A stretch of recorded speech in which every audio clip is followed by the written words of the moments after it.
That is Ohm's law. Ohm's law है क्या? Ohm's law क्या कहता है? It state that at constant physical conditions the current flowing in a circuit is directly proportional to potential difference. बहुत simple सी बात है कि किसी भी इलेक्ट्रिक सर्किट में, सपोज करते हैं कोई भी इलेक्ट्रिक सर्किट, ये हमारा रजिस्टर है, यहां पर हमने एक की लगाई।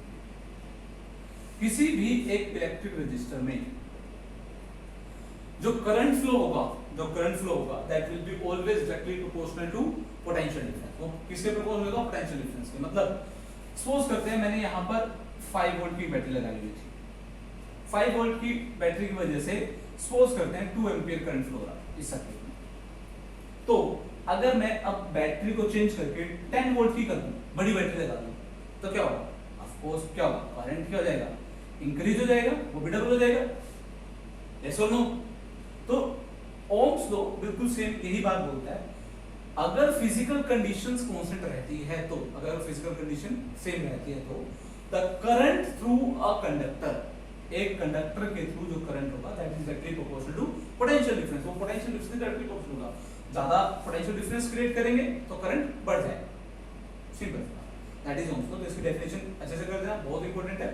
अब इसका फॉर्मूला ड्राइव करते हैं, फॉर्मूला देखते हैं क्या होगा। देखो हमने क्या कहा? ओम्स लॉ के according I is directly proportional to V। अगर करंट किसके डायरेक्टली प्रोपोर्शनल है? पोटेंशियल डिफरेंस के। तो I directly proportional to V। V क्या है? Potential difference. तो मैं इसको उल्टा करके भी लिख सकता हूं ऑफ कोर्स। अगर ये बढ़ने से बढ़ेगा, ये घटने से घटेगा, तो ऑफ कोर्स इसको रिवर्स डायरेक्शन में लिख सकता हूं। V directly proportional to I लिख सकता हूं। अब डायरेक्टली प्रोपोर्शनल जब साइन हटेगा तो एक कांस्टेंट आएगा। यहाँ पे कांस्टेंट क्या है? R। और R है क्या? Resistance, that is constant of proportionality. तो हमारे पास ओम्स लॉ का फॉर्मूला यहाँ से आता है V = I। That is very important formula. A lot of examples of this chapter will based on this formula। इसी फॉर्मूला के ऊपर बहुत सारे क्वेश्चंस होंगे, बहुत इंपॉर्टेंट है।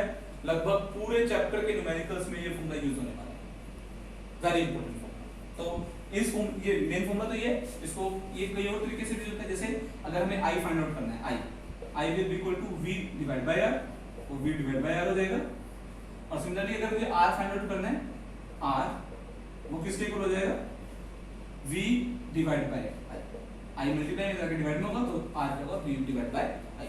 तो ये तीनों फॉर्मूलाज यूज होंगे हमारे न्यूमेरिकल्स में और बहुत इंपॉर्टेंट है। क्लियर? यहां से ये बता देते हैं कि ऐसा यूनिट ऑफ रेजिस्टेंस क्या होती है? ओम।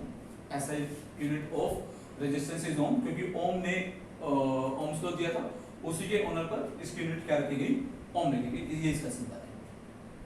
क्लियर? अब बात कर लेते हैं ग्राफ की, ओम्स लॉ के ग्राफ की। अब ग्राफ कैसे बनता है? और वो ओम्स लॉ ग्राफ कुछ ऐसे बनता है। अब क्वेश्चन ये है कि ओम्स लॉ ग्राफ ये आया कैसे बना? तो देखो हमने मैथमेटिक्स में सीखा है, अगर कोई भी क्वांटिटी जैसे x directly proportional to y, x directly proportional to y, direct indirect variation वाला जो चैप्टर होता है उसमें हमने सीखा था कि जो ग्राफ होते हैं x directly proportional to y के, वो हमेशा क्या होते हैं? Straight line. जैसे ये x एक्सिस है और ये y एक्सिस है, तो हमेशा इसका x directly proportional to y है, तो उसका ग्राफ क्या होता है? हमेशा स्ट्रेट लाइन होता है। इसी तरह से करंट और पोटेंशियल डिफरेंस भी आपस में क्या है? डायरेक्टली प्रोपोर्शनल है। They are directly proportional, that's why जो उनका ग्राफ भी होगा वो क्या होगा? हमेशा स्ट्रेट लाइन होगा। ठीक है? इसको तुम क्या कर सकते हो? एक सिंपल टेबल बना के, जैसे ग्राफ तुम बनाते हो x एक्सिस और y एक्सिस का, x एक्सिस और y एक्सिस को लेके वैल्यूज पुट करके उनको भी बना सकते हो। सिंपल। तो x इज इक्वल टू इसे 5y है, तो इसका ग्राफ तुम बनाओगे हमेशा एक स्ट्रेट लाइन आएगी जो क्या होगी? सेंटर से पास करेगी। सिमिलरली यहां पर भी करंट का और पोटेंशियल डिफरेंस का जो ग्राफ होगा that will be always straight line. Straight line graph in VI graph always show according to the Ohm's law. अब बात करते हैं रेजिस्टेंस की। अब इस ग्राफ से हम रेजिस्टेंस कैसे फाइंड आउट कर सकते हैं? इस ग्राफ से रेजिस्टेंस कैसे फाइंड आउट कर सकते हैं? तो जो ये एंगल है, ये एंगल करंट एक्सिस के साथ एंगल, ये theta, that always represent the resistance, that always represent the resistance of the conductor। ठीक है? अब देखते हैं, देखो अब इस फॉर्मूला का इस ग्राफ से इंटररिलेशन बना के देखते हैं। यहां पे मैं एक लाइन ड्रॉ कर देता हूं। ऑफ कोर्स ये जो लाइन है ये रिप्रेजेंट कर रही है मेरा करंट, और ये जो मेरी लाइन है वो रिप्रेजेंट कर रही है मेरी वोल्टेज। ठीक है, हमें पता है बाय फॉर्मूला R किसके इक्वल होता है, R is equal to V by I, R is equal to V by I। तो अच्छा, इसके अलावा हमने ट्रिग्नोमेट्री भी की है। ट्रिग्नोमेट्री में हमने देखा है tangent of theta, tangent of theta किसके इक्वल है, P अपॉन B के परपेंडिकुलर अपॉन बेस के। अगर मैं इस ट्रायंगल में चलता हूं, देखो इस ट्रायंगल में ये A, ये B, ये C, ABC ट्रायंगल, ये राइट ट्रायंगल। अब इस ट्रायंगल में ये थीटा है तो ये परपेंडिकुलर होगा और ये मेरा बेस होगा, ऐसे होता है। तो टेंजेंट थीटा किसके इक्वल होगा, परपेंडिकुलर अपॉन बेस। परपेंडिकुलर क्या है, इस ट्रायंगल में मेरा AC और बेस क्या है AB। और AC किसको रिप्रेजेंट कर रहा है, वोल्टेज को, और AB किसको रिप्रेजेंट कर रहा है, करंट को। तो tangent theta V upon I के इक्वल आ गया, और मुझे पता है V अपॉन I R के इक्वल भी होता है, R equal to V upon I। It means जो R होगा, रेजिस्टेंस होगा, वो किसके इक्वल होगा, टेंजेंट ऑफ थीटा के इक्वल होगा। तो इसी तरह से हम इस ग्राफ से जब रेजिस्टेंस डिफाइन करते हैं तो हम क्या बोलते हैं, the slope of VI graph, the slope of VI graph, क्योंकि टेंजेंट थीटा को हम क्या बोलते हैं, स्लोप भी बोलते हैं, है ना, टेंजेंट ऑफ थीटा। तो slope of VI graph represent the resistance of the conductor. तो ये समझा कि हम कैसे बोलेंगे स्लोप को रेजिस्टेंस, क्योंकि tangent theta V upon I है, R V अपॉन I है, तो R टेंजेंट थीटा के इक्वल होगा।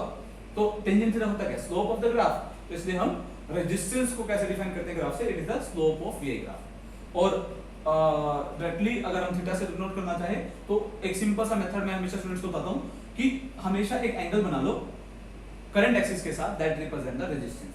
ठीक है, अब एक और बात करते हैं, देखो सपोज करते हैं एक रजिस्टर, ये R1 रजिस्टर का ग्राफ है, ये R2 रजिस्टर ग्राफ है। ऐसे ऐसे क्वेश्चंस आते हैं, कंसेप्चुअल क्वेश्चन आते हैं हमारे पास, बुक में भी है, एनसीईआरटी बुक में भी है, इसके अलावा जो रेफरेंस बुक्स होते हैं उसमें काफी सारे क्वेश्चन आते हैं ऐसे। ये R1 रजिस्टर है, R2 है, R3 है। क्वेश्चन क्या होगा कि इन रजिस्टर्स में से किस रजिस्टर की रेजिस्टेंस सबसे ज्यादा है, ठीक है, हाईएस्ट वैल्यू रजिस्टर बताना है। तो हमें एक सिंपल सा लॉजिक लगाना होता है, करंट एक्सिस से एंगल मेजर कर लो। अब करंट एक्सिस से R3 का एंगल सबसे कम है, R1 का उससे ज्यादा है, और R2 का सबसे ज्यादा है। यस, तो अल्टीमेटली इसका एंगल सबसे ज्यादा है तो इसकी रेजिस्टेंस क्या होगी, सबसे ज्यादा। तो अल्टीमेटली करंट एक्सिस से जो एंगल होगा that represent the resistance. So it means R2 जो लाइन ड्रॉ हो रही है regarding to R2 register, that represent the highest value. तो बहुत सिंपल सा कांसेप्ट है, बहुत इंपॉर्टेंट कांसेप्ट है, बहुत इंपॉर्टेंट फॉर्मूला है। पूरा कांसेप्ट अच्छे से कर लेना, थ्योरी में भी आता है और